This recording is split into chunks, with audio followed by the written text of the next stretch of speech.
todas as vezes quando eu estava drogado, eu lembro disso. Quando acabava toda a bagunça toda, eu chegava em casa, deitava na cama, ficava olhando para cima e eu lembrava da minha mãe. E lá no velório, quando o padre foi fazer as exéquias, eu notei que na mão da minha mãe, a minha irmã tinha colocado o terço na mão da minha mãe. Quando eu olhei para o terço todo descascado, aí eu lembrei. Passou um filme na minha mente. Era o mesmo terço que a minha mãe rezou pela minha conversão, desde os 14 anos até os 23 anos.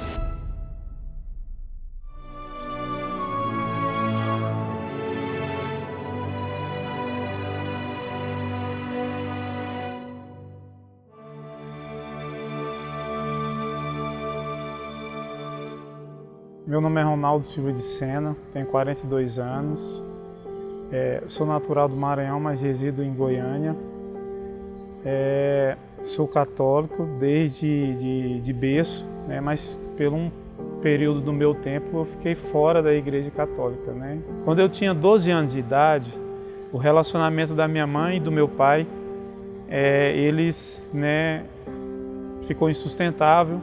E eles se separaram. Nós morávamos numa cidade interior e nós fomos para a segunda maior cidade do Maranhão, que é uma cidade, né, já grande, industrializada. Então, com a cidade grande, meu pai teve várias oportunidades, então conheceu outras mulheres e tal, então ele começou a fazer a traição com a minha mãe. A pessoa que o meu pai cometeu adultério era uma pessoa que era amiga da família, era amiga da minha mãe. E como a gente estava pequena, a minha mãe suportando tudo isso por conta da criação dos filhos, né? Intercedendo, rezando para o meu pai também se converter. Mas chegou um ponto de ser insustentável, assim, né? E aí tinha o meu irmão, que ele tinha entrado no quartel, estava com 18 anos, então já estava maiorzinho um pouco, e ele conversou com meu pai, que ele não podia fazer aquilo com a minha mãe e tal, então meu pai resolveu sair de casa. Então foi nesse processo de ruptura de casamento que hoje, né, já consciente, maduro de tudo, eu vejo que isso foi uma ruptura, né, numa criança que estava se formando ali, entrando no processo da adolescência, e aí eu entrei no mundo mesmo de cabeça, né, então foi uma coisa de beber a noite toda, de usar droga a noite toda, com, né, jovens, né, da minha idade, tanto menino como meninas. E aí eu saía para as festas e minha mãe rezava o terço, fazendo uma trancinha assim, pequenininha, ela ficava rezando o terço e fazendo uma trancinha. Ela só dormia quando eu chegava 4 horas da manhã, todos os dias, enquanto eu não voltava, ela estava rezando. Aí quando eu chegava 4 horas da manhã, aí eu chegava tonto, bêbado, drogado e deitava na cama. E aí eu lembro, alguns relances assim, eu lembro que a minha mãe, eu via a presença da minha mãe, eu sentia a presença dela assim na minha cama para ver se estava tudo bem, aí ela ia dormir. Isso foram longos 3 anos, a minha mãe não dormindo enquanto eu não chegava da farra. Eu cheguei a um ponto assim de passar 3 dias sumido sem a minha mãe saber onde que eu estava. Então, por conta de toda essa questão do mundo ter entrado na minha vida, a minha mãe já não sabia o que fazer. Meu pai, ela tinha separado do meu pai, né? Meu pai tinha saído de casa e ela resolveu chamar o meu pai para ver se o meu pai dava um jeito, né? Aí ela ligou para o meu pai estava morando em outra cidade, meu pai veio conversar comigo e me deu uma dura, né? Ele pediu para que eu tivesse uma postura, né, de um filho para que eu não fizesse tudo aquilo com a minha mãe. E aí tomou-se uma decisão entre a minha mãe e o meu pai de me mandar para Goiânia porque eu tenho um tio que mora aqui. Aí eles ligaram para o meu tio e pediram se eu podia vir para Goiânia. Eu cheguei em Goiânia, aí Goiânia foi que ampliou a coisa, né? Porque Goiânia, cidade grande, com muito mais festa, com muito mais droga, muito mais isso e aquilo. Então logo que eu cheguei em Goiânia, já fiz outras amizades e aí caí na gandaia também em Goiânia. Aqui tinha muitas festas rave, que era de bandas, né? Então você reunia uma banda no fundo do quintal, todo mundo vestido de preto, rock e droga à vontade. Então a gente cheirava cocaína na carteira, por exemplo. Porque todas as vezes quando eu estava drogado, eu lembro disso.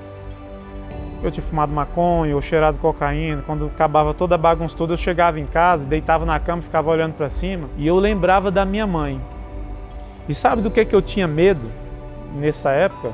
Eu tinha medo de a minha mãe morrer ir para o céu e ela tá lá no céu me vendo fazendo essas coisas ruins ainda. Tinha alguma coisa na minha cabeça que ficava falando isso sempre.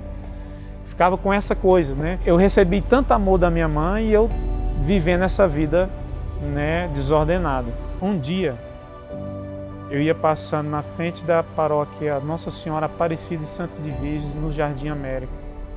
Eu passei na frente da paróquia e vi o nome Paróquia Nossa Senhora Aparecida. E eu me lembrei que eu nasci no dia de Nossa Senhora Aparecida, que minha mãe é devota a Nossa Senhora Aparecida. E aí alguma coisa falou no meu coração que eu tinha que entrar na igreja. Aí eu resolvi entrar. E eu falei, cara, eu estou na paróquia Nossa Senhora Aparecida. A minha mãe, eu nasci de Nossa Senhora Aparecida, eu não sou batizado, eu tenho que dar um jeito de me batizar.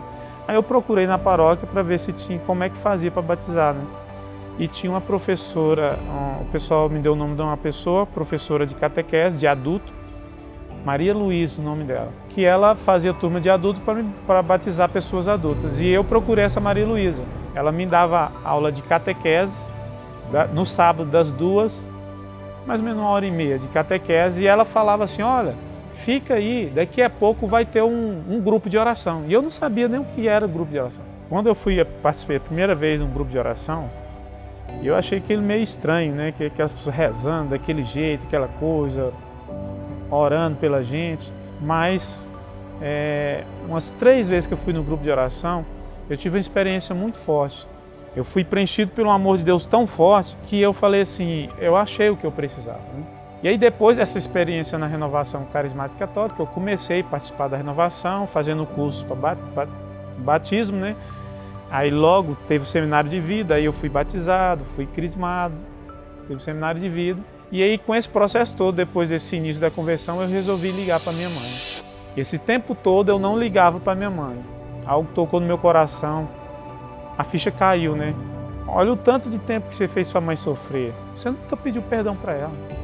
Aí eu resolvi ligar para minha mãe. Fiquei 4 horas no telefone falando com a minha mãe, pedindo perdão e chorando. Nessa conversa de 4 horas, ela falou que ela rezava todos os dias o terço às 6 horas da manhã e às 18 horas, né, pela minha conversão.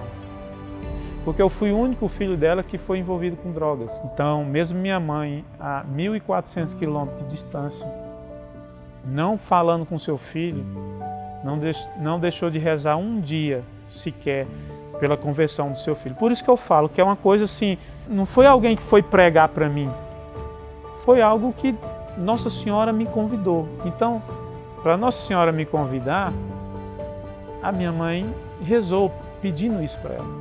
Então, o rosário que a minha mãe rezava, e ela não deixou de rezar, ela rezava pedindo a conversão e depois que eu me converti, ela rezava agradecendo. Agarrado nessa fé da minha mãe, eu comecei a minha vida de fé, a minha caminhada na Renovação Carismática. E aí a gente foi caminhando, né? Começou a participar dos grupos de oração, aí já começamos a servir no grupo de oração da Renovação Carismática. Eu voltei a estudar. Hoje eu sou estudante de teologia, sou estudante de filosofia e é uma outra coisa, né? O maior estudo de teologia e de filosofia que eu descobri foi com a senhora que nunca foi na escola, ela mal sabia escrever o nome dela e as receitas que ela fazia assim com letras não bem formadas, né? A maior escola de teologia e de filosofia que eu tive na minha vida foi da Dona Maria Silva de Sena. Teologia é isso, é um caminho é o estudo de Deus, é o conhecimento de Deus. Então eu conheci a Deus pela minha mãe e Nossa Senhora do mesmo jeito. O amor que minha mãe tinha por Nossa Senhora é uma coisa impressionante. Tem 1 mês que a minha mãe faleceu.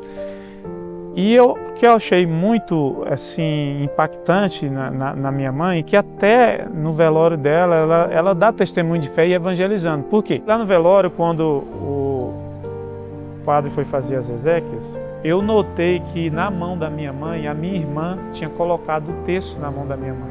Estava o terço, a mão da minha mãe, assim, o terço enrolado na mão da minha mãe, e do lado a imagem do Divino Pai Eterno. Quando eu olhei para o terço todo descascado, aí eu lembrei, passou um filme na minha mente.